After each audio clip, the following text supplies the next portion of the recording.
अगर ये सारी चीज़ें ठीक आ जाती हैं तो फिर आपने पेशेंट को अनएक्सप्लेन्ड इनफर्टिलिटी रेफ़र करके उसको फॉलो करना है, यानी पेशेंट को लेप्रोस्कोपी के ऊपर लेके जाएं। और अब आपको जब आईवीएफ का रिकमेंड किया जाता है तो यूजुअली हम 2 ईयर के बाद पेशेंट के कान से ये बात निकाल देते हैं कि आप आईवीएफ करवा लें या आईयूआई करवा लें।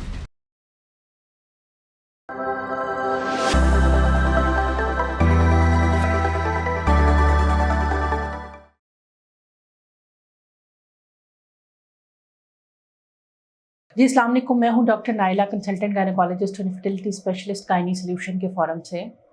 आज मैं आपको ये फ़र्क बताऊंगी कि क्या फ़र्क होता है एक गायनेकोलॉजिस्ट के अंदर और क्या फ़र्क होता है एक इनफर्टिलिटी कंसल्टेंट के अंदर। देखिए, जो गायनेकोलॉजिस्ट होती है वो फीमेल के जो नॉर्मल मसाइल होते हैं, जिसके अंदर उनके पीरियड्स के इरेगुलर होना, प्रेगनेंसी से रिलेटेड, प्रेगनेंसी हो गई है तो उसकी केयर से रिलेटेड जो प्रॉब्लम्स होते हैं उनको डील करती है। उनको जो बेबी की डिलीवरी होती है, सिजेरियन सेक्शन हो गया, सी सेक्शन के बाद के मसाइल जो होते हैं पेशेंट्स के साथ, इवन जो ख़वातीन हैं वो जब अपने मीनोपॉज़ की तरफ जाती हैं तो उनके साथ जो प्रॉब्लम हो रहे होते हैं, खुदा न खास्ता यूट्रस में कोई फाइब्रॉइड हो गया या ये सारी जो प्रॉब्लम्स होते हैं वो एक जनरल गायनेकोलॉजिस्ट डील करती है। अब गायनेकोलॉजी के बाद एक सुपर स्पेशलिटी होती है जिसको हम इनफर्टिलिटी कहते हैं। हमारा बहुत ज़्यादा जो बर्डन ऑफ इनफर्टिलिटी होता है वो रेफ़र होता है जनरल गायनेकोलॉजिस्ट को। जब आम गायनेकोलॉजिस्ट के पास आप जाते हैं तो मेरी वहाँ पे ये रिक्वेस्ट है कि अपने पेशेंट के 3 बेसिक टेस्ट ज़रूर करा लें। आप उनकी जब तक उनका ट्यूबल टेस्ट नहीं करवाती और हस्बैंड का टेस्ट नहीं करवाती, अब बिला वजह ओव्यूलेशन इंडक्शन ना दें। आपके पास जब पेशेंट रेफ़र होता है तो आप अज्यूम करें कि आपने इसका वर्कअप करवाना है, नहीं आपने देखना है कि पेशेंट की ट्यूब्स ओपन है कि नहीं है। आपने ये देखना है कि पेशेंट की एग 12वें दिन पे बन रहा है या नहीं बन रहा है। आपने ये देखना है कि आपका पेशेंट के जो सीमन पैरामीटर्स हैं वो विद इन नॉर्मल रेंज है या नहीं। अगर ये सारी चीज़ें ठीक आ जाती हैं तो फिर आपने पेशेंट को अनएक्सप्लेन्ड इनफर्टिलिटी रेफ़र करके उसको फॉलो करना है, यानी पेशेंट को लेप्रोस्कोपी के ऊपर लेके जाएं। और अगर अंडा नहीं बन रहा तो उसकी कॉज को प्लीज़ इस्टेब्लिश करिए। अब जब पेशेंट हमारा जो इनफर्टिलिटी का पेशेंट जब रेफ़र होता है जनरल गायनेकोलॉजिस्ट को, तो मैंने देखा ये है कि बग़ैर कोई हार्मोनल प्रोफाइल करवाए, बग़ैर कोई टेस्टिंग के उनको बस अंडे बनने की गोलियों पे डाल दिया जाता है। और जब पेशेंट हमारे पास आता है और हम देखते हैं कि पता चलता है कि उसकी तो ट्यूब्स बंद थी और वो 1 ट्यूब्स के साथ जो है वो आगे चल रहा है।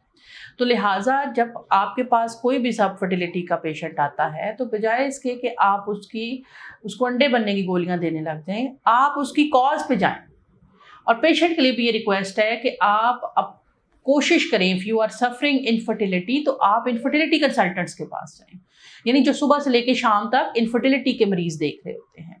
अब यकीन करें, अब जब हम अपनी डे टू डे ओपीडी कर रहे होते हैं तो हमें हमारे बहुत से मरीज़ों के ऊपर ही हमारी लर्निंग हो रही होती है। मरीज़ हमें सिखा के जा रहा होता है। जो एक मरीज़ प्रेग्नेंट हो रहा होता है वो भी हमें 10 सबक दे के जाता है और जो नहीं हो रहा होता वो भी हमें बता के जाता है कि ये क्या है। तो लिहाजा अगर खुदा न खास्ता आपकी फर्टिलिटी के ऊपर प्रॉब्लम है तो आप टाइमली आईवीएफ कंसल्टेंट्स के पास जाएं, इनफर्टिलिटी कंसल्टेंट्स के पास जाएं। अच्छा, अब इनफर्टिलिटी कंसल्टेंट से एक लोगों को ये भी शिकायत होती है कि वो तो बहुत जल्दी 2-3 साल के बाद ही कह देते हैं कि आप आईवीएफ करवा लें। अब आपको जब आईवीएफ का रिकमेंड किया जाता है तो यूजुअली हम 2 ईयर के बाद पेशेंट के कान से ये बात निकाल देते हैं कि आप आईवीएफ करवा लें या आईयूआई करवा लें। उसकी वजह ये होती है लेट मैरिजेस। अगर मेरा पेशेंट 22 साल का है और 22 साल में उसको प्रेगनेंसी नहीं हो रही तो मैं 4 साल भी शायद उसकी सिर्फ टेस्टिंग करूँगी और उसके लाइफस्टाइल को मॉडिफाई करूँगी। और लेकिन अगर मेरा पेशेंट 32 साल का है तो ये मेरी ज़िम्मेदारी बनती है कि मैं उसको एक दफ़ा बता दूँ, बग़ैर सोचे समझे, बग़ैर ये सोचे कि ये आईवीएफ अफोर्ड कर सकता है या नहीं कर सकता। क्योंकि मैं ये अज्यूम कर रही हूँ ना कि पेशेंट अफोर्ड नहीं कर सकता। हो सकता है वो बच्चे के लिए अपना सारा कुछ लेके बैठा हो लेकिन उसको तरीका पता ना हो कि अब मैंने किस तरफ जाना है।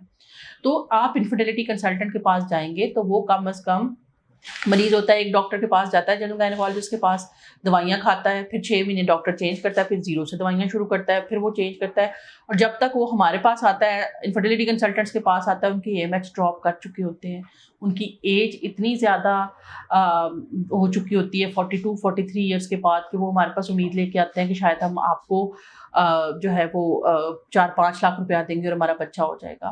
तो इसलिए रिसेंटली हम अपने अपने सेंटर की पॉलिसी भी रिव्यू की, जिसमें हमने ये वो कहा है कि हम जो 40 ईयर्स से अबव वाले पेशेंट्स होते हैं, उनको कुछ ख़ास अगर वो पैरामीटर्स के ऊपर पूरे उतरेंगे तो हम उनको अपने पास बुक करेंगे, अदरवाइज़ हम उनको अपने पास बुक नहीं करेंगे। तो लिहाजा इनफर्टिलिटी जो है वो एक बहुत ही बड़ा मेजर इमर्जिंग प्रॉब्लम है। इसके ऊपर हमने प्रॉपरली लोगों को एजुकेट करना है। मैं अपनी कमिंग वीडियो के अंदर जो है वो लाइफ़स्टाइल से रिलेटेड जो है ना वो इनफर्टिलिटी की कॉजेज़ पे वीडियो बनाऊँगी, वो भी आपने ज़रूर देखनी है। तो इंशाल्लाह मिलते हैं नेक्स्ट किसी वीडियो में, तब तक के लिए अल्लाह हाफ़िज़।